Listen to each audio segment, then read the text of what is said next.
باقی ساتھی جو پیچھے چل پھر رہے ہیں یہ مجمع کے ساتھ مل جائے. بڑا قیمتی وقت ہے دوستوں. ایسی مجالس کو فرشتے گھیرے میں لے لیں اور رحمت ان کو ڈھانپ لیتی ہے, سکینہ نازل ہوتی ہے اور اللہ جل جلالہ ایک ایک کا نام لے کر فرشتوں پر فخر کرتا ہے. یہ مجلس ختم ہوتی ہے فرشتہ اعلان کرتا ہے کھڑے ہو جاؤ, بخشائے تمہارے گناہوں کو نیکیوں سے بدل دیا. تو مطلب فضائل کا استحضار بھی ہوتی. ساتھی جو پیچھے کھڑے ہیں آپس میں باتیں کر رہے ہیں, میری ساتھی مجمع کے ساتھ رہے. اور عمل کے آداب ایسے ہیں جیسے نماز کے لیے وضو ہو. وضو کامل ہوگا تو نماز, وضو میں نقص رہے گی تو نماز میں ناقص ہو جائے. سننے کے آداب مل کے بیٹھنا, دھیان سے بات کو سننا, عمل کی نیت سے سننا, اللہ کی رضا کے لیے سننا. نحمدہ و نصلی علی رسولہ الکریم. میرے محترم بھائی اور بزرگوں دوستو, اللہ جل جلالہ کی ذات بہت بڑی ذات ہے. اللہ تعالیٰ ہمارے خالق ہیں, اللہ کے علاوہ ہمارا کوئی خالق ہے. اللہ ہمارے مالک ہیں, اللہ ہمارے رازق ہیں. ہر وہ چیز جو نظر آ رہی ہے اس کو بنانے والے ایک اکیلے اللہ ہے. اللہ کے علاوہ نہ کسی نے بنایا ہے نہ بنا سکتا ہے. آسمانوں کو بنانے والے بھی اللہ ہیں, سورج چاند ستاروں کو بنانے والے بھی اللہ ہیں, انسانوں کو بنانے والے بھی اللہ ہیں. ہر وہ چیز جو نظر آ رہی ہے اس کو بنانے والے ایک اکیلے اللہ ہیں. اور ہر وہ چیز جو نظر نہیں آتی اس کو بنانے والے بھی اللہ ہیں. جنت نظر نہیں آ رہی, دوزخ نظر نہیں آ رہی, فرشتے نظر نہیں آتے, جنات نظر نہیں آتے, ان سب کو بنانے والے بھی ایک اکیلے اللہ ہیں. یہ بات دلوں کے اندر پیوست ہو جائے کہ ایک اکیلے اللہ ہی سب کچھ کرتے ہیں. جو کچھ کائنات کے اندر آج تک ہوا وہ اللہ جل شانوں کی چاہنے سے ہوا, اور جو آج ہو رہا اللہ کی چاہنے سے ہو رہا, اور جو آئندہ ہوگا اللہ کی چاہنے سے. جہاں جہاں سے ہمیں نظر آ رہا ہوتا ہے وہ سب نظر کا دھوکہ ہے. پیچھے سے کرنے والی ایک اکیلے اللہ کی ذات. اللہ کا امر ہر چیز میں چلتا ہے. اللہ کا امر نکل جائے چیز بے جان ہو جائے. انسان کے اندر روح ہے, اللہ کا امر ہے, روح نکل جاتی ہے تو انسان کا جسم موجود ہوتا ہے. آنکھیں ہوتی ہیں دیکھ نہیں سکتی, کان ہوتے ہیں سن نہیں سکتے, زبان ہوتی ہے بول نہیں سکتے, ہاتھ پکڑتے نہیں, پاؤں چلتے نہیں, جسم موجود ہوتا ہے. امر نکل گیا. ایسے ہی جس چیز کے اندر سے اللہ کا امر نکل جائے وہ ایسے ہی بے جان ہو جائے. سورج کے اندر سے اللہ کا امر نکل جائے سورج کی روشنی ختم ہو جائے. تو میں ان سے یہ بات دلوں کے اندر اتارنی ہے. ہر طرح حالات جو دنیا کے اندر آ رہے, انسانوں پر آتے ہیں یا دنیا میں آتے ہیں, وہ بھی اللہ کے چاہنے سے آتے ہیں. عزت, ذلت, کامیابی, ناکامی, زندگی, موت, ہر طرح کے حالات وہ اللہ ہی لاتے ہیں. اللہ کے علاوہ کوئی نہیں لا سکتا, نہ تو ہٹا سکتا ہے. اللہ ہوا چلا دے تو کوئی روک نہیں سکتا, اللہ بارش برسا دے تو اس کو روک نہیں سکتا, اور روک لے تو کوئی برسا نہیں سکتا. تو میں تو اس بات کو دلوں کے اندر اتارنا سب سے پہلی بات ہے, سب سے بنیادی بات. اللہ کو پہچاننا, اللہ کون ہے, اللہ کی طاقت کیا ہے, اللہ کیسے ہے. کہ میں جس نے اللہ کو پا لیا اسے سب کچھ پا لیا, جسے اللہ کو کھو دیا سب کچھ کھو دیا.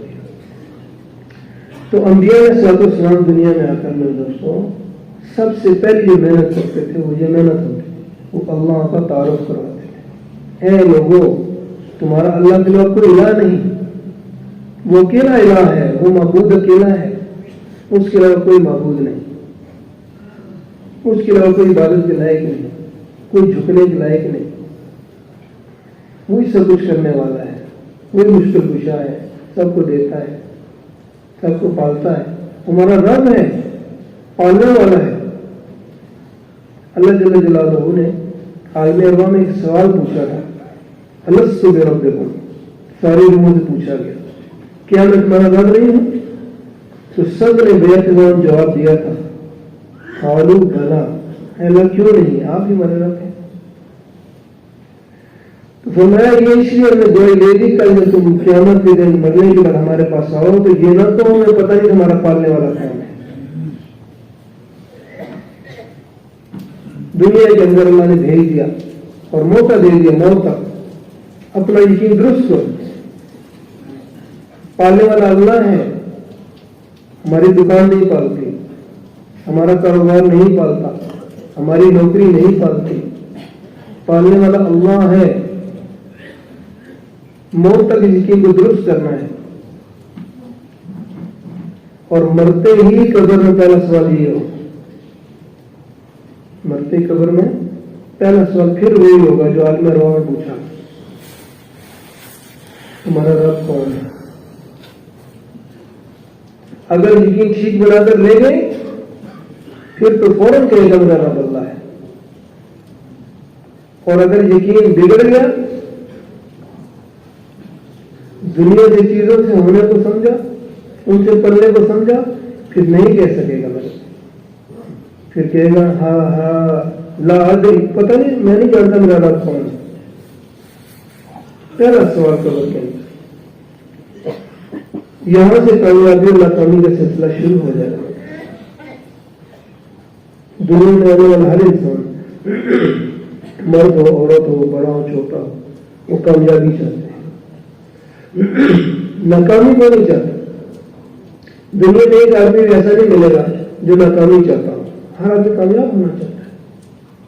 لیکن کامیابی سمجھ کس میں رہا, یہ اس کا عمل بتاتا ہے کہ کس چیز میں کامیابی سمجھ. یہ صبح شام کس کام میں لگا ہوا ہے, اس کے دل کے اندر کیا بسا ہوا ہے. عمومی طور پر یہ یقین بن گیا کہ محنت کرو, محنت سے مال آئے گا, مال سے چیزیں آئیں گی, چیزوں سے تمہارے کام بنیں گے اور تمہیں کامیاب زندگی گزارو. اسی کے سب لوگ محنت کر رہے ہیں. اللہ ماشاء اللہ, صبح سے شام ایک چیز کی محنت ہو رہی کہ میری مرنے سے پہلے کی زندگی ٹھیک ہو جائے. اس کی محنت ہو رہی, موت سے پہلے کی زندگی ٹھیک ہو جائے. موت کے بعد کیا ہونا ہے عمومی طور پر پتہ ہی,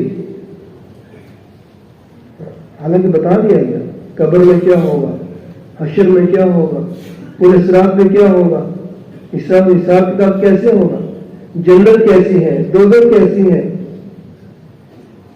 کلمے کے ساتھ گئے, ایمان کے ساتھ گئے تو کتنا عرصہ جنت میں رہیں گے ہمیشہ, اور بغیر کلمے کے چلا گیا تو پھر کتنا عرصہ جنت میں رہے گا.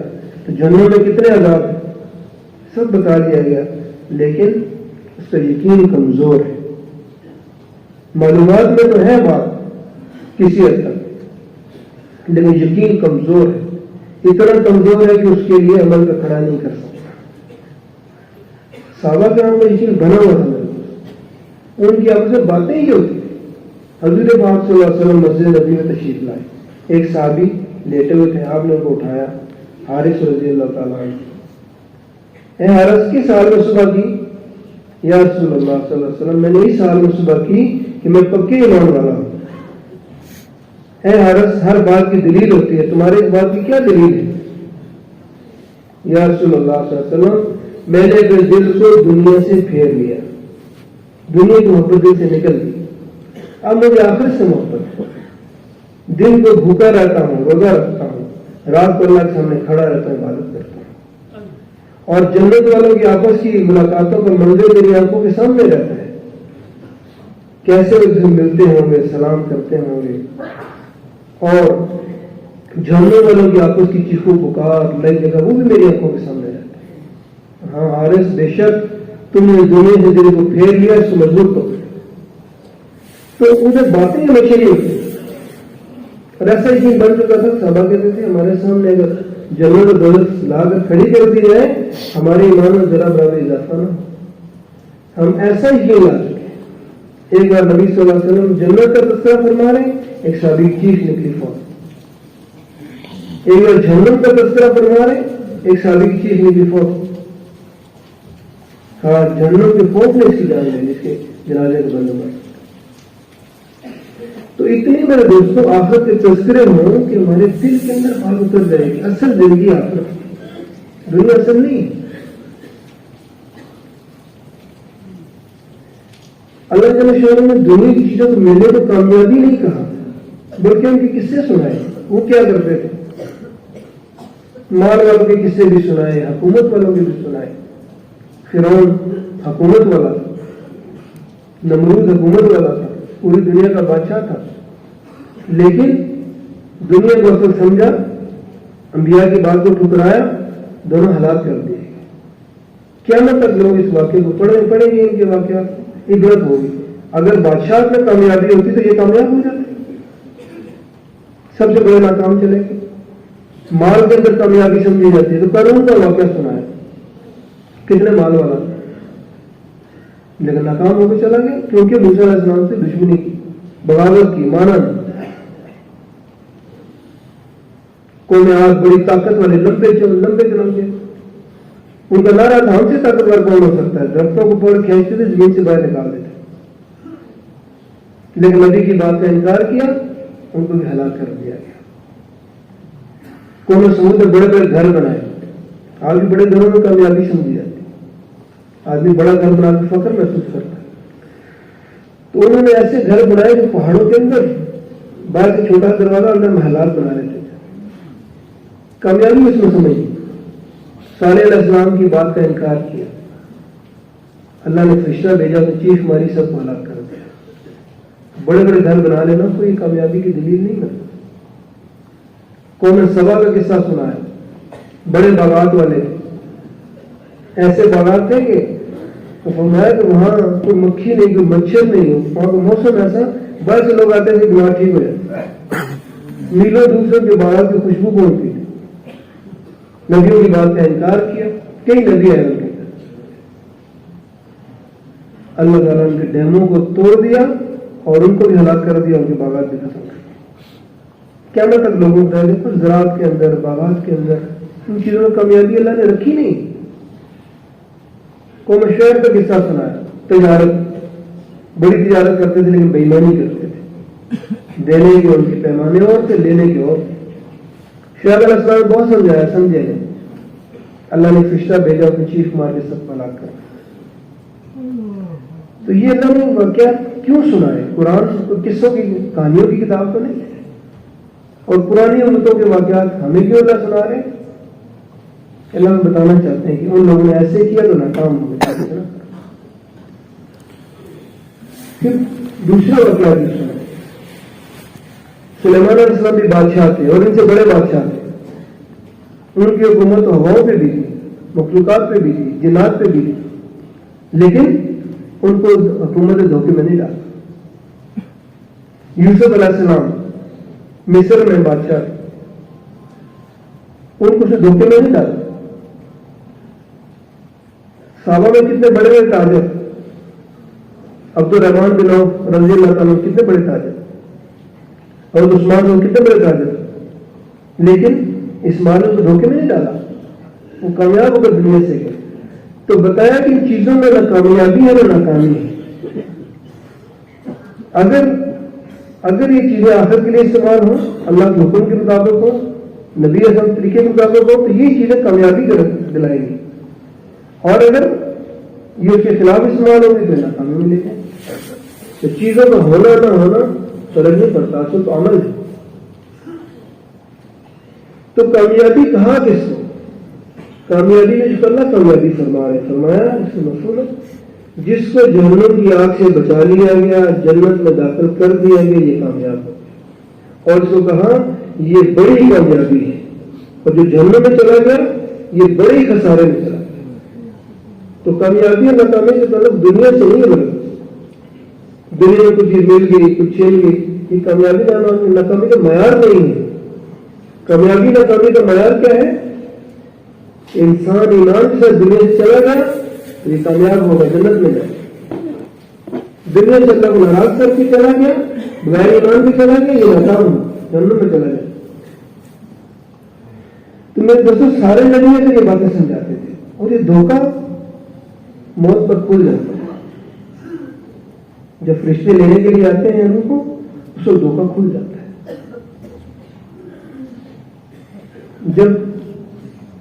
جب کوئی کافر مرتا ہے اس کے فرشتے اور شکل میں آتے ہیں, فاسق فاجر پر اور شکل میں آتے ہیں, مسلمان پر اور شکل میں آتے ہیں. ایمان والے کے پاس. ایمان والے کے پاس جب آتے ہیں تو جبرائیل السلام کے ساتھ 500 فرشتے ہوتے ہیں, سب کے آگے پھول ہوتے ہیں. وہ پاس آ کے بیٹھ جاتے ہیں, خوشخبریاں سناتے ہیں. ہر فرشتہ الگ خوشخبری سناتا ہے, اللہ تمہیں یہ دیں گے, یہ دیں گے, یہ. جبرائیل السلام کے پاس ایک ریشمی رومال ہوتا ہے, وہ اس کی تھوڑی کے نیچے رکھتے ہیں. پھر اس کو کہا جاتا ہے آسمان کی طرف دیکھو, پردے ہٹا دیے جاتے ہیں, جنت نظر آنے لگتی ہے. جنت کی نعمتیں نظر آتی ہیں, اس کی حوریں اس کو نظر آتی ہیں, اس کی روح جسے پھڑکتی ہے اور اس کو معلوم آ جاتی ہے. تو یہ سب فرشتے تیزی سے آسمانوں پر چلے جاتے ہیں اس کی روح کو لے. جبرائیل علیہ السلام 70,000 فرشتوں سے استقبال کرتے ہیں.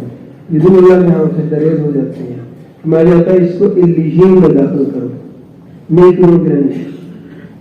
جو بدن پیچھے رہ جاتا ہے, جب اس کو غسل دیتے ہیں تو فرشتے پہلے غسل دے دیتے ہیں. فرشتے پہلے اس کو اپنا کفن پہنا دیتے ہیں. فرشتے ہم سے پہلے خوشبو لگا دیتے ہیں. جب اس کو اٹھا کر چلتے ہیں تو دونوں طرف فرشتے قطار بنا کر کھڑے ہو جاتے ہیں اور خوشخبریاں سناتے ہیں, جلدی کرو, جلدی کرو, میں جلدی کرو پہنچا. قبر کہتی ہے دینا بڑا مبارک, بہت اچھا کیا تو آیا. جتنے لوگ میرے اوپر چلتے تھے تو سب سے اچھا لگتا ہے. آپ دیکھیں کیا کرتے ہیں. منکر نکیر 2 فرشتے دوسرے کھڑے ہوئے سوال کرتے ہیں. 3 سوال پوچھے جاتے ہیں, تیرا رب کون ہے, تیرا دین کیا ہے, تیرا نبی کا. یہ جواب دے دیتے ہیں اور قبر کو کھول دیا جاتا ہے جہاں تک نظر جاتی ہے. پہلے جہنم کی کھڑکی کھول کے دکھائی جاتی کہ تجھے مبارک ہو, تجھ سے بچ گئے. پھر جنت کی کھڑکی کھول کے دکھائی جاتی, یہ تیرا مقام ہے, تو کیا اس میں بھیجا جائے گا, اب تو اس کے مزے کا. جنت کے بستر لائے جاتے ہیں تو سلا دیا جاتا ہے. اتنا وقت گزرے گا جیسے صبح کی 2 سنت پڑھتے ہیں قیامت آتی. یعنی مرتے ہی استقبال شروع ہو گیا. ان سے زندگی اچھی گزاری, اللہ کا راضی کر لیا, مرتے ہی استقبال شروع ہو گیا. اور جسے اللہ کو ناراض کر دیا, مرتے ہی تکلیفیں شروع ہو. اس کے لیے فرشتے آتے ہیں. جب اسرائیل السلام انتہائی خوفناک شکل, 500 فرشتوں کے ساتھ, وہ بھی انتہائی خوفناک شکل کے, ہر ایک ہاتھ میں تانبے کے ٹکڑے جہنم سے لے کر آتے ہیں. آتے ہی جسم پر پھیلا لیتے ہیں. ایک گرد ہوتا ہے ان کے ہاتھ میں, مارتے ہیں سارے جسم پیوست ہو جاتے. روح کو مارنا شروع کرتے ہیں, ٹخنوں سے ناخنوں سے باندھ کے مارتے ہیں اور ٹخنوں میں روح کو روک دیتے ہیں. پھر پنڈیوں میں روک دیتے ہیں, پھر گھٹنوں میں روک دیتے ہیں. یوں مار مار کر تکلیف دے دے کر روح کو نکالتے ہیں. فرشتے کو ڈراتے ہیں, یہ عذاب ہوگا, یہ عذاب. روح نکلنا نہیں چاہتی, اس کو جو ہے نا کھینچ کے نکالا جاتا ہے. تو روح بدن کو بدوائیں دیتی ہے. تو بدبخت تھا, تو گناہ میں جلدی کرتا تھا, نیچے میں سستی کرنے والا تھا. بدن روح کو بدوائیں دیتا ہے. کھا جاتا ہے, اس کو سجین میں داخل کرو. اٹھا کے چلتے ہیں. جب میت کو فرشتے کو ڈراتے ہیں, یہ چیزیں مارتے ہیں, مجھے مت لے کر جاؤ. کہا اس کی آواز کو جنات اور انسانوں کا سب سنتے ہیں, اگر انسان سن لیتے چھوڑ کر بھاگ جاتے. قبر کہتے تیرا آنا بہت برا, کیوں آیا تو مجھے سب سے برا لگتا تھا, اب دیکھ میں کیا کرتی ہوں. منکر نکیر سوال اتنے خوفناک انداز میں پوچھتے ہیں کہ یہ گھبرا جاتا ہے. پھر یہ بول نہیں سکتا, پھر یہ جواب دے نہیں سکتا. قبر تنگ کر دی جاتی ہے, پسینے دوسرے میں چلی جاتی ہیں. 70 سام بڑے بڑے مسلط کر دیے جاتے ہیں. جنت کی کھڑکی کھول کے دکھائی جاتی ہے کہ یہ اللہ نے تیرے مقام بنایا تھا, اے بدبخت, تو نے اپنے لیے کیا کمایا. کہ جہنم کی کھڑکی کھول کے دکھائی جاتی ہے. تو فرمایا کہ اس کو ایسا غم اٹھے گا, ایسا غم دل میں آئے گا, قسم کھا کے فرمایا نبی علیہ السلام کے مسلم میں کہ وہ غم پھر کبھی کم نہیں ہوگا, وہ بڑھتا ہی چلا جائے. اس کا ایک ایک ڈنگ مارے گا انسان, 70 ہاتھ زمین میں دھنس جائے. یہ قیامت تک ہوتا رہے. ویسے یہ باتیں نہیں ہیں, کس سے کہانیاں نہیں, یہ حقیقتیں ہیں, ہونے والی ہمارے ساتھ. اس لیے موقع ملا ہوا ہے تیاری کا کہ زندگی گزارنی نہیں ہے بلکہ ہوش سے گزارنی ہے, حکموں کے مطابق گزارنی ہے, حضرت پاک کی سنت کے مطابق گزارنی ہے. پھر قیامت آئے گی. قیامت سے اللہ نے اتنا ڈرایا جتنا جہنم سے نہیں ڈرایا. اتنا ڈرایا قیامت سے. ڈر جو اس دن سے آسمانوں کو توڑا جائے گا, سمندروں میں آگ لگا دی جائے گی, پہاڑ روئی کی گالوں سے اڑیں گے, سب کے رنگ اڑے ہوں گے, منہ آسمانوں سے اٹھے ہوں گے, پریشان حال, بچے بوڑھے ہو جائیں گے. ایسا دن کلیجے حلق ہو آئیں گے. وہاں پہ ایک ایک کو بلایا جائے گا. اگر وہ نیک تھا خوشی سے آ گیا اور گناہگار تھا تو بالوں سے گھسیٹ کر لایا جائے. کہا جائے گا فلاں فلاں کا بیٹا اس کے گناہ بڑھ گئے, ناکام ہو, نیکیاں کام ہو گئی اور کامیاب نہیں ہو. آج اس کو بدبخت کو جہنم میں ڈال.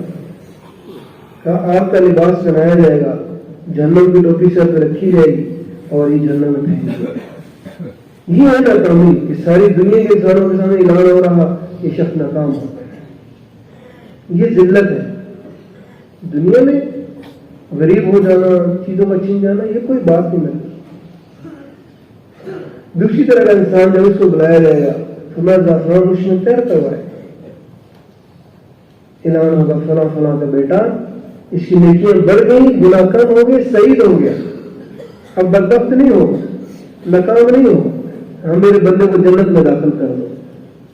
13 تبدیلیاں جسم میں آئیں گی, 5 نبیوں کی صفات ملیں گی. کل آدم علیہ السلام جیسا ہو جائے گا, 70 ہاتھ تقریباً.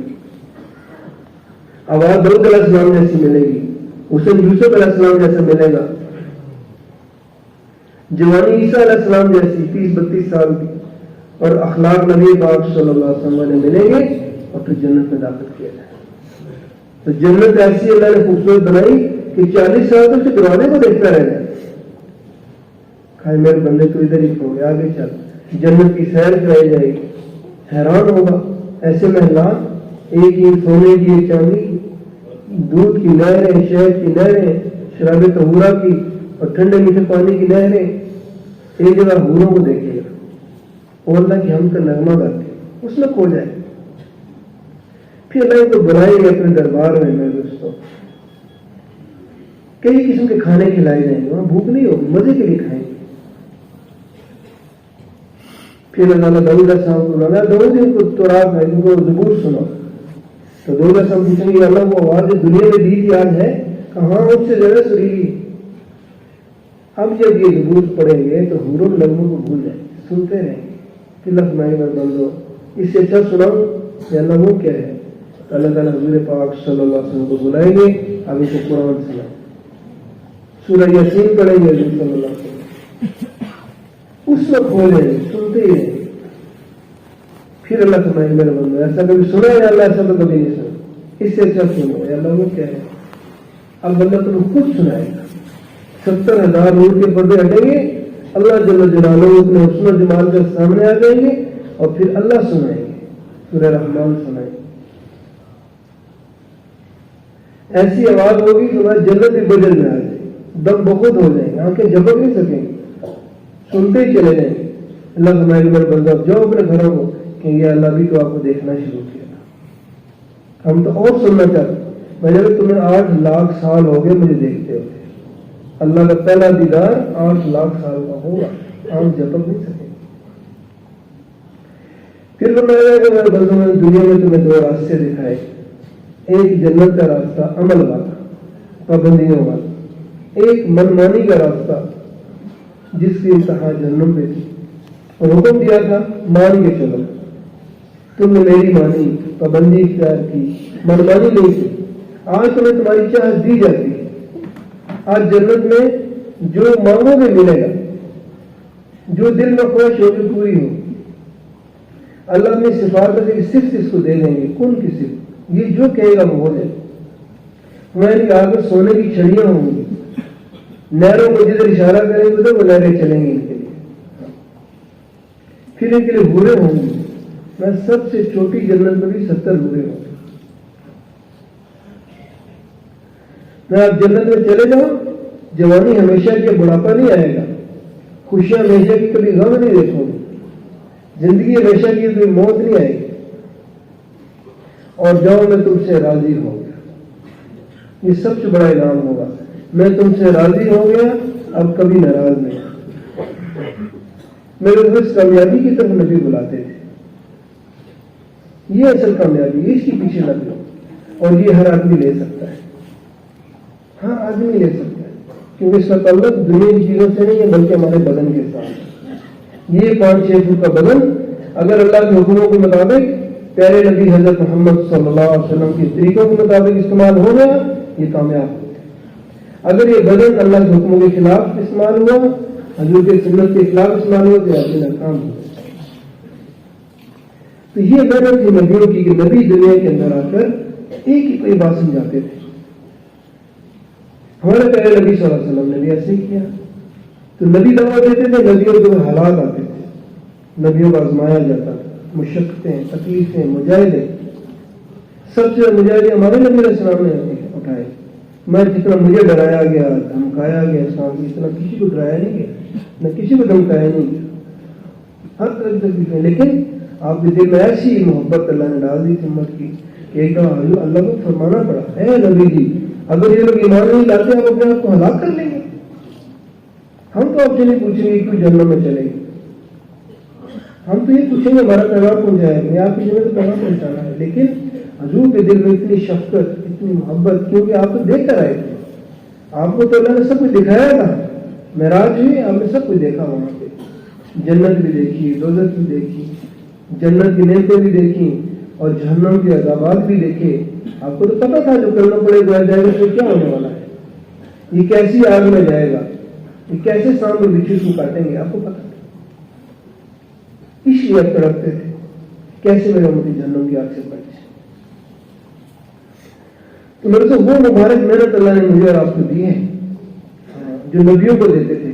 کسی نبی کے علاوہ کسی کو کام نہیں دیتا، کسی امتی کو نہیں. موسیٰ علیہ السلام نے دعا مانگی، اے اللہ میرے بھائی ہارون کو میرا ساتھی بنا دے، ہم دونوں مل کے دعوت دیں گے. اللہ نے دعا قبول کری، لیکن ہارون علیہ السلام کو نبی بنایا، نبی بنا کر کام دیا. اس ساری امت کو کام دے دیا. کتنی بڑی بات ہے میرے دوست کہ ہر مسلمان جان کا رہنے والا ہو، پاکستان کا ہو، دنیا کسی کونے کا رہنے والا ہو، اس کو کام دے دیا. تو تم بھی جگہ اللہ میں تعارف کرو، لوگوں کو اللہ کی طرف بلاؤ، کلمے کی طرف بلاؤ، لوگوں کو کلمے والے ایمان بناؤ، یقین بناؤ. ہر ایک دل میں بات آ جائے کہ سب کچھ کرنے والا کون ہے؟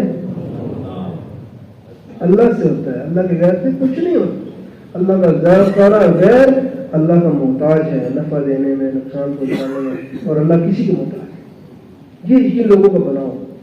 اور حضور پاک صلی اللہ علیہ وسلم کے مبارک طریقوں کے اندر دنیا اور آخری کامیابی اللہ نے چھپائی ہے. جو حضور کی اتباع کرے گا یہ کامیاب ہوگا، جو حضور کی اتباع چھوڑے گا ناکام ہوگا. فرمایا مفہوم ہے. اے نبی جی یہ لوگ اللہ سے محبت کرنا چاہتے ہیں، آپ ان کو بتائیں یہ آپ کی اتباع کریں. اگر یہ آپ کی اتباع کریں گے پھر ہم ان کو اپنا محبوب بنائیں گے، ہم ان سے محبت کریں گے، ان کے گناہوں کو معاف کر دیں گے. اللہ تو بڑا غفور رحیم ہے. اب جو کامیابی چاہتا ہے اس کا راستہ بس ایک ہے میرے دوست، وہ حضور پاک صلی اللہ علیہ وسلم کی محبت، ان کی اتباع کا راستہ ہے. جو حضور پاک صلی اللہ علیہ وسلم کی اتباع کرے گا یہ سیدھا کامیابی کو پہنچے گا، جو حضور کے طریقے کو چھوڑ دے گا سیدھا ناکامی کو پہنچے گا. اللہ کو حضور پاک صلی اللہ علیہ وسلم کی ایک ایک سنت زمین و آسمان سے زیادہ پیاری ہے، اور ایک ایک سنت کا اپنانا اللہ سے قریب کرتا ہے، اور ایک ایک سنت کا چھوڑنا اللہ سے دور کرتا ہے. تو میرے دوستوں یہ جو محنت ہے اس کے 2 رخ ہیں. پہلی بات تو اپنا ایمان بنانا ہے، ہر نکلنے والا اپنی نیت کرے گی، میرا یقین ٹھیک ہو جائے، میرے اندر یہ بات اتر جائے کہ اللہ بہت بڑے ہیں، اللہ بڑی طاقت والے، اللہ کرنے والے ہیں، اور حضور پاک صلی اللہ علیہ وسلم سے مقام ہے، یہ میرا یقین بن جائے اور ساری دنیا کے مسلمانوں کا یقین بن جائے، اور ساری دنیا کے کافر وہ بھی کفر کو چھوڑ کر اسلام میں داخل ہو جائے. یہ دونوں رخ ہیں. پھر نمازیں ہیں، کتنا بڑا عمل. حضور پاک صلی اللہ علیہ وسلم دنیا سے تشریف لے جا رہے ہیں، 2 باتوں کی وصیت فرما رہے ہیں. ایک تو فرمایا غلاموں کے بارے میں اللہ سے ڈرتے رہنا، اور دوسرا کیا فرمایا؟ نماز قائم کرنا. اگر یہ فرماتے ہیں جب آواز بالکل پست ہو گئی میں نے کان کو ہونٹوں کے ساتھ لگایا تو ایک ہی آواز تھی، الصلاۃ الصلاۃ الصلاۃ، نماز نماز نماز۔ میرے ملک نماز کو نہ چھوڑنا۔ یہ سارے حکم اللہ نے زمین پر دیے، روزے کا حکم، پردے کا حکم، زکوٰۃ کا حکم، حج کا حکم، لیکن نماز کا حکم کہاں دیا؟ معراج پر ملاقات کی، اپنا دیدار کرایا اور وہاں نماز دی تھی۔ یہ نبی جی اپنی امت کے لیے تحفہ ہے۔ نماز چھوٹا عمل نہیں ہے میرے دوستوں، بہت بڑا عمل ہے نماز۔ آج ہم نے سمجھے صحابہ کو نماز ملی، خوش ہو گئے، اب ہم اللہ سے براہ راست ہی اپنے کام کرا لیا کریں۔ جو مسئلہ پیش آتا تھا صحابہ نماز پڑھ کے اللہ سے کام کرواتے تھے۔ حضور پاک صلی اللہ علیہ وسلم کو جو مسئلہ پیش آتا تھا فوراً نماز کی طرف متوجہ ہو جاتے۔ غزوہ بدر ہوا، ساری رات حضور صلی اللہ علیہ وسلم کھڑے دعا مانگ رہے، نماز پڑھ رہے ہیں، دعا مانگ دعا مانگ دعا۔ حضرت کو واقعہ بڑا مشہور سنا ہوگا آپ نے، کئی دفعہ سنا ہوگا کہ باپ خوش ہو گیا تو غلام نے کہا حضرت باپ خوش ہو گیا، پانی کی ضرورت ہے۔ تو کم صلی اللہ، دھوپ نکلی ہے، نفل پڑھ رہے ہیں، 2 پڑھے 4 پڑھے، پڑھ رہے ہیں، پوچھ رہے ہیں بادل آئے کہ نہیں آئے؟ بادل آئے نہیں، پھر کا چھوٹا سا بادل آ گیا، بادل آ گیا، پھیلا، برسا، خوب برسا۔ آپ دیکھ کر کہاں تک برسا؟ جب دیکھ کر آئے کہنے لگے کہ جہاں تک اینس آپ کا باغ ہے ادھر تک ہی بارش ہو، کہیں بارش ہے۔ جو مسئلہ پیش ہے، ایک صحابی کو بنجر زمین ملی، کسی سے کچھ پیسے لینے تھے، ان کا بنجر زمین کا یہی دے دو، بہت اظہار کرنے والے، احسان کرنے والے۔ وہ بنجر زمین مل گئی تو غلام سے کہا مصلی اللہ، وضو کیا، نماز پڑھی، پڑھتے رہے پڑھتے رہے، کہا اب یہاں کھدائی کرو، جو کھدائی سے کی فوراً چشمہ نکل ہے۔ تو جو مسئلہ پیش آتا میرے دوستوں نماز پڑھ کر اللہ سے مانگا کرتے تھے۔ تو نماز ایسی بڑی دولت اللہ نے دی، اس لیے فرمایا جس نے نماز کو قائم کیا اسے دین کو قائم کر دیا۔ جس کی نماز جاندار اس کی زندگی شاندار۔ جو 5 وقت کی نماز کا اہتمام کرے وہ اللہ کی ذمہ داری میں داخل ہو جاتا ہے، اللہ اس کو اپنی ذمہ داری میں جنت میں داخل فرما دے۔ جو 5 وقت کا نمازی ہوگا فرمایا بغیر حساب سے جنت میں جائے، پورے سال سے بجلی کی طرح گزرے گا،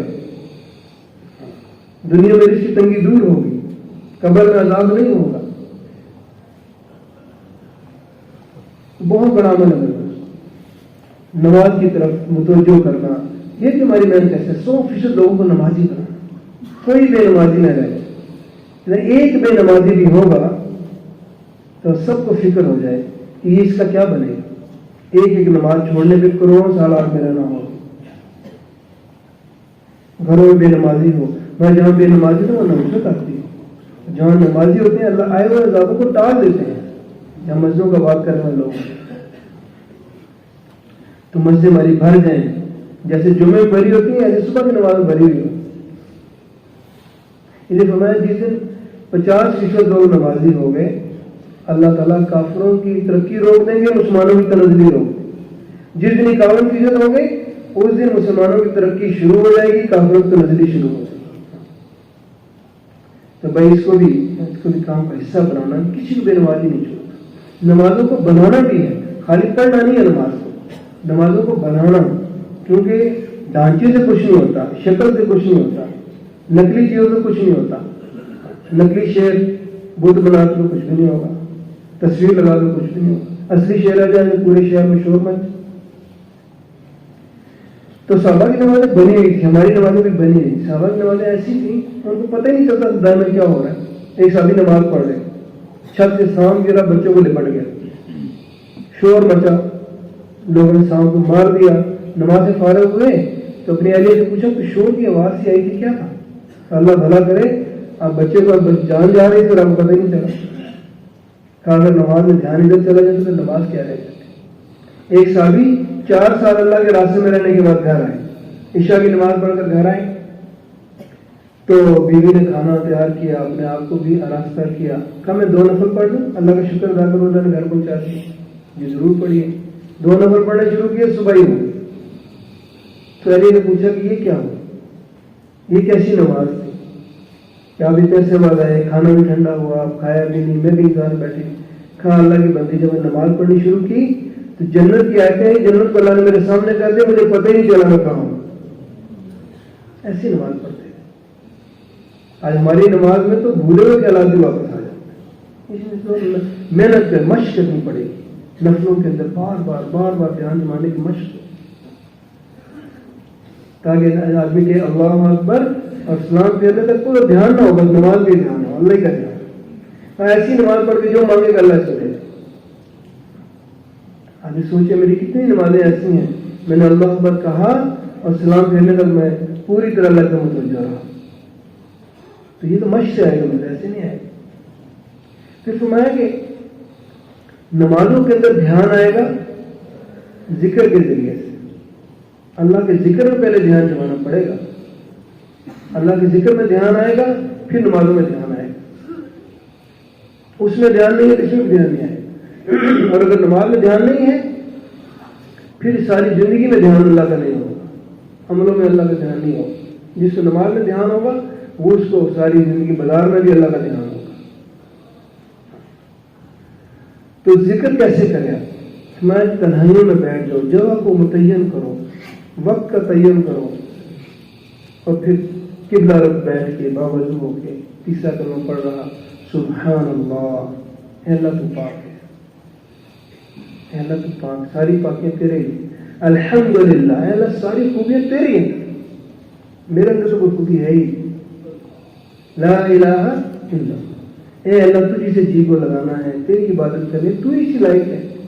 اللہ اکبر, اے اللہ آپ اتنے بڑے ہیں, آپ کی بڑائی کی کوئی حد نہیں, میں اتنا چھوٹا, میری چھوٹائی کی کوئی حد نہیں, میں تو تھا ہی نہیں, آپ نے پیدا کیا. لا حول ولا قوت الا باللہ العلی العظیم. میں اللہ میں نیکی کر ہی نہیں سکتا اگر آپ توفیق نہ دیں, میں گناہ سے بچ ہی نہیں سکتا اگر آپ نہ بتائیں. آپ تو بڑی عظمت والے ہیں. جو تیسرا کلمہ پڑے گا دھیان جما کے تو اللہ کی بڑائی دل میں آئے گی. پھر حضور پاک پہ درود شریف پڑھے تو حضور کی قربانیاں یاد کریں. طائف میں کیا ہوا تھا, احد میں کیا ہوا تھا, کتنی تکلیفیں آپ نے اٹھائیں. احد کی لڑائی میں عاصم دندان مبارک شہید ہو, سر پہ کسی نے کچھ مارا تو لوہے کی کڑیاں بغدادوں میں گزری. ابو عبیدہ بن جراح رضی اللہ عنہ نے ایک کڑی نکالی, ایک دانت ٹوٹ گیا, دوسری نکالی, دوسرا دانت ٹوٹ گیا. آپ ایک گڑھے میں گر گئے, زخمی ہو گئے. لوگوں نے مشہور کیا کہ حضور شہید ہو گئے, بہت تکلیف پہنچی. تو حضرت عائشہ نے پوچھا یا رسول اللہ صلی اللہ علیہ وسلم احد سے زیادہ تکلیفیں کبھی پہنچی آپ؟ کہاں عائشہ, طائف میں مجھے سے زیادہ تکلیف پہنچ جائے گی. طائف میں حضور صلی اللہ علیہ وسلم اکیلے تھے, اتنے پتھر مارے, لوگ لوہان ہو گئے.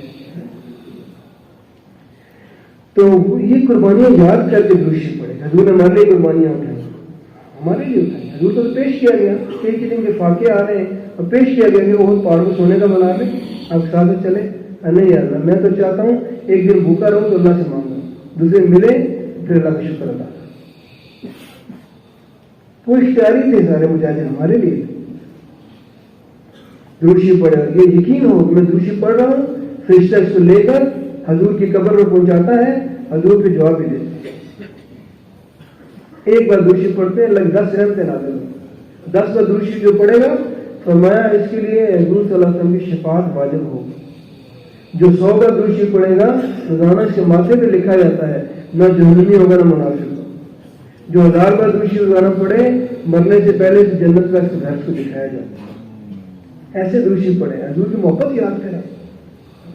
عرفات کے میدان میں حج کے موقع پہ قوموں میں 6 گھنٹے اونٹنی پہ بیٹھ کے ایک ہی دعا کی, اے اللہ میری امت کو معاف کر دے, اے اللہ میری امت کو معاف کر دے. مغرب کے وقت جبرائیل السلام نے علیہ السلام کیا, یا رسول اللہ فرما رہے آپ غم نہ کریں, آپ کی امت کو ہم معاف کر دیں گے, ظالم کو معاف نہیں کریں گے. پھر پریشان مزدلفہ میں آگے رہا تو پھر مانگ رہے ہیں اللہ کو مظلوم کو اپنے خزانوں سے دے دینا, میری امت کے ظالم کو معاف کر دیں. تو جبرائیل السلام صبح علیہ السلام کیا, یا رسول اللہ مبارک ہو, آپ کی امت کے ظالم کی بھی معافی ہو. یہ باتیں سوچ کے محبت سے دروشی پڑھیں گے, حضور کی محبت دل میں ہے. استغفار جب کریں تو اپنے گناہ اللہ کو سنائیں, اللہ یہ بھی ہو گیا, یہ بھی ہو گیا, یہ بھی ہو گیا. کیونکہ اور کسی کو سنایا تو گواہ بنے گا, اللہ کو سب پتہ ہی ہے. اللہ کو سنا کے گناہوں کی معافی مانگنا. میں میرا بندہ زمین سے لے کے آسمان تک گناہ کر لے اور ایک بار دل سے کہ اللہ معاف کر دے, سارے معاف کر دے, اور مجھے تو پرواہ بھی نہیں. اور ایسے اللہ معاف کرتے زمین پر ٹکڑوں کو بنا دیتے جہاں گناہ کیا تھا. عذاب جسم پر عذاب کو بلا دیتے ہیں جن کو گناہ جس سے گناہ کیا تھا، تاکہ قیامت میں دعائی دینے والا کوئی نہ ہو، فرشتوں کو بھی اللہ بلا دیتے. اس لیے فرمایا جو استغفار زیادہ کرے گا اس کے امال میں وزنی ہوں گے قیامت کے دن. جو دروشی زیادہ پڑے گا حضور کے سب قریب ہوگا قیامت کے دن. اور اپنے اخلاق کو اچھا بنانا ہے، یہ بہت مشکل معاملہ ہے. فرمایا آدمی نمازی بھی بن جاتا ہے، تہجد گزار بھی بن جاتا ہے، تبلیغ والا بھی بن جاتا ہے، اخلاق کی جب بات آتی ہے تو ناکام ہو جاتا ہے. جہاں کسی بات کو ذرا سی ہو گئی بس زندگی بھر کا تکلف کر لیتا ہے. اخلاق اچھے بنانا. اخلاق کم سے کم کیا ہے، زیادہ سے زیادہ کیا ہے، کم سے کم کی مقدار بتا دی کہ فرمایا وہ تو مسلمان ہی نہیں ہو سکتا جس کے ہاتھوں سے اور زبان سے دوسرے لوگوں سے جو ہے وہ محفوظ نہ ہو. وہ مسلمان نہیں ہو سکتا کہ مسلمان تکلیفیں پہنچاتا ہو، ایسا نہیں ہوتا. مسلمان تو بھولا بھالا ہوتا ہے جس سے لوگ جو معصوم جو ہے نا لوگوں کو کوئی خطرہ نہیں ہوتا، بے ضرر ہوتا ہے مسلمان. پھر فرمایا علی تم بہترین اخلاق بتاؤں. اولین آخرین کے یا سے فرمائیے میں جو تعلق توڑے اس سے تعلق جوڑو، جو ظلم کرے اس کو معاف کر دو، اور جو اپنی عطا سے محروم کرے اس کو عطا کرو. یہ تین کام ہوتا ہے. پھر فرمایا ایک دفعہ کہ سلام کو پھیلاؤ، کھانے کھلاؤ، اور جب لوگ رات کو سوتے ہیں اس وقت نماز پڑھو، سلامتی سے جنت میں داخل ہو جاؤ. کھانے کھلاؤ، سلام کو پھیلاؤ، سلام کو عام کرو، اور جب رات کو لوگ سوتے ہوں تو نماز پڑھو، سلامتی سے جنت میں چلے جاؤ. نرمی اختیار کرو، تکلفاً نرمی اختیار کرو، کیونکہ حضور کے اللہ نے تعریف فرمائی قرآن کے اندر، اے نبی جی ہم نے آپ کو نرم طبیعت کا بنایا ہے، اگر آپ سخت طبیعت کے ہوتے ہیں تو لوگ آپ سے دور بھاگ جاتے. فرمایا نرمی کی کوئی صورت ہوتی تو سب سے خوبصورت ہوتی، سختی کی کوئی صورت ہوتی تو سب سے بری صورت ہوتی. نرمی انسان کو جو ہے نا زینت پیدا کرتی ہے، سختی انسان کو آبدار بنا دیتی ہے. نرم طبیعت کا آدمی ہر ایک کو اچھا لگتا ہے، منہ پھٹ آدمی کسی کو بھی اچھا نہیں لگتا. اچھے اخلاق میں لطف اختیار کرنا، ہماری محبت بھی اللہ کے لیے ہو، ہمارے جو کسی سے بغض ہو وہ بھی اللہ کے لیے ہو. ہر کام کو اللہ کے لیے کرنا. اللہ کے لیے کریں گے تو میرے دوستو وہ عمل قبول ہوگا، یہ شرط ہے. اللہ کے لیے نہ ہو تو بڑے بڑے عمل ہوں گے، ان کا وزن ہی نہیں ہوگا قیامت کے دن. بڑے بڑے عمل آدمی لے کر آئے گا، کوئی وزن ہی نہیں، ہلکے پھلکے ہوں گے کیونکہ اخلاص ہی نہیں تھا. اس لیے فرمایا اللہ کی رضا کے لیے کھجور کا ایک دانہ بھی دے دیا اللہ وہ پہاڑ کو واپس کر دیں گے. کروڑوں خرچ کر دے، اربوں خرچ کر دے، نیت اپنی تعریف کی ہو تو اللہ دیکھیں گے بھی عظمت کی طرف. اخلاص سے نکلا ہوا ایک آنسو جہنم کی آگ کو بجھا دے گا اللہ کے لیے. ہماری محبت بھی اللہ کے لیے، ہمارا کسی سے بغض ہو تو اللہ ہی کے لیے. میں قیامت کے دن سب سے پہلے جن تین آدمیوں کا حساب ہوگا وہ کون؟ شہید، عالم، سخی. اسلام کی چوٹی کے لوگ ہیں یہ. شہید کا خون کا قطرہ باہر میں دن پہ گرتا ہے، پہلے گناہ معاف ہو جائے. علماء کی کلموں کی سیاہی شہیدوں کو خون سے وزنی ہو جائے. سخی، شیطان کہتا ہے میں عابد بخیل سے نہیں ڈرتا، اس کا بخل ہی کافی ہے جہنم میں لے جائے. میں جو ہے فاسق سخی سے ڈرتا ہوں کہ اس کی صحابت اس کو جنت میں نہ لے جائے. لیکن یہ تینوں شخص بلا کر بھی اس لیے جہنم میں ڈال دیے جائیں گے کہ کہا جائے گا تم نے عمل میرے لیے نہیں کیا. تم لڑتے تو تھے، اس لیے لڑتے تھے لوگ بڑا بہادر آدمی ہے. حضور کے زمانے میں ایسے ہوئی لڑائی ہو رہی، ایک آدمی جو ہے وہ بہت لڑ رہا اور اس کی تعریف کی جا رہی، بڑا اچھا ہے بہت جانا، وہ دلیری سے لڑ رہا.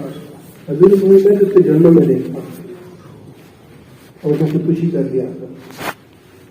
ایک نے اسی طرح جو ہے وہ لڑتا بہت لڑ رہا تو بڑی تعریفیں کی کہ بڑا اچھا ہے. تو میں اس کے بارے میں یہ تو جہنم میں جائے. جب پوچھا پاس سے جا کے کہا میں تو اپنے قبیلے کے لیے لڑ رہا تھا، اللہ سے تھوڑی لڑ رہا تھا. اخلاص کا اہتمام کرنا، نیت سے. ایک چھوٹا سا لفظ ہے کیوں، عمل سے پہلے کیوں کا لگاؤ، میں عمل کیوں کر رہا ہوں، رک جاؤ عمل سے پہلے اور اپنی نیت کو ٹھیک کرے. آپ پھر نیت پھسلتی ہے جیسے زندہ مچھلی ہاتھ سے نکل جاتی ہے. کہاں اخلاص کے اندر ریا کو شیطان ایسے داخل کرتا ہے جیسے اندھیری رات میں ایک چونٹی کسی کمرے میں داخل ہو جائے پتہ نہ چلے. ایسے شیطان جو ہے وہ ریا کو اخلاص میں داخل کر دیتا ہے. عمل تو آدمی بڑے اخلاص سے شروع کرتا ہے, بیچ میں جو ہے وہ جذبہ بدل جاتا ہے, یا بعد میں لوگوں کو سناتا رہتا ہے, وہ عمل جو مخفی کیا تھا وہ ریاکاری میں داخل کر دیا جاتا ہے. اس لیے میرے دوستوں بڑا محتاط رہنے کی ضرورت ہے. اخلاص بہت ضروری چیز ہے. اخلاص اور ایمان جڑواں بھائی ہیں. ایمان زیادہ ہوگا اخلاص زیادہ ہوگا, اخلاص زیادہ ہوگا ایمان زیادہ ہوگا. اور میرے دوستوں حضور پاک صلی اللہ علیہ وسلم کو اللہ نے جو آخری نبی بنایا تو وہ کام جو نبیوں کے سر کا تاج تھا وہ مسلمان کو دے دیا. کتنی بڑی بات ہے.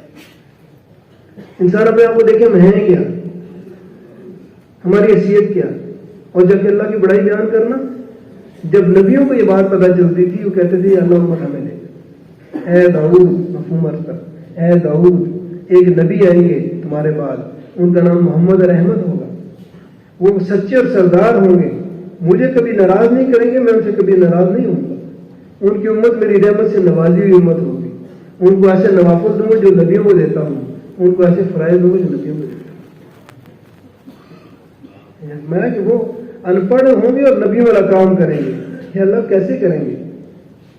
جب وہ ہمارے راستے میں نکلیں گے اپنے علم سے علم بھی دوں گا, اپنے علم سے علم بھی دوں گا. اس لیے اس امت کی تعریف. تو نبیوں نے, کئی نبیوں نے کہا یا اللہ امت ہمیں دے.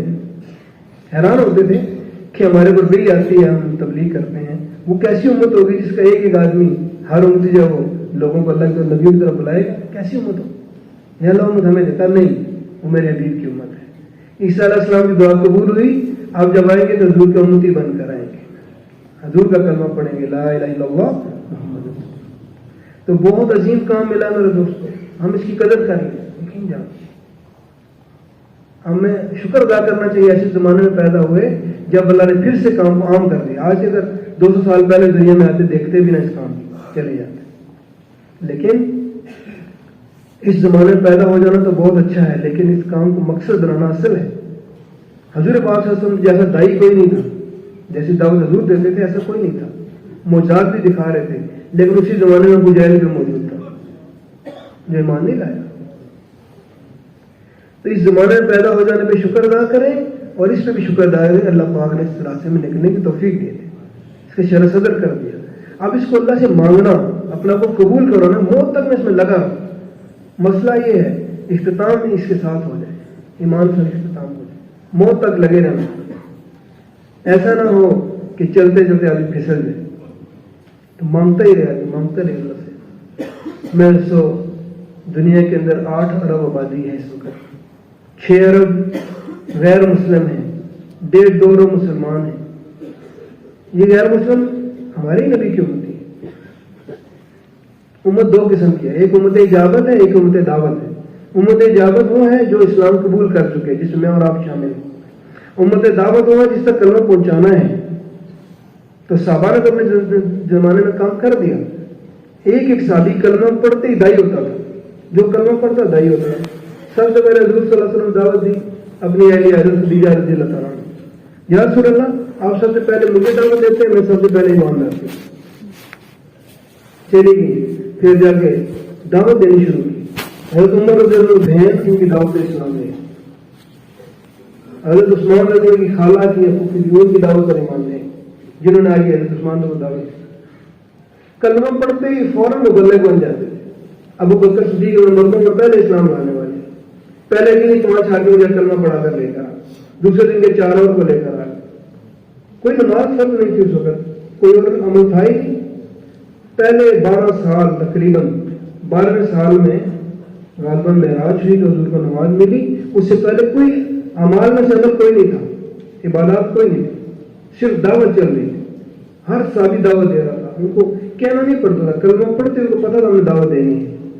ابو ذر غفاری رضی اللہ عنہ تشریف لائے مکہ میں, تو زمانہ سے بڑا سخت تھا, بڑا سخت ماحول تھا.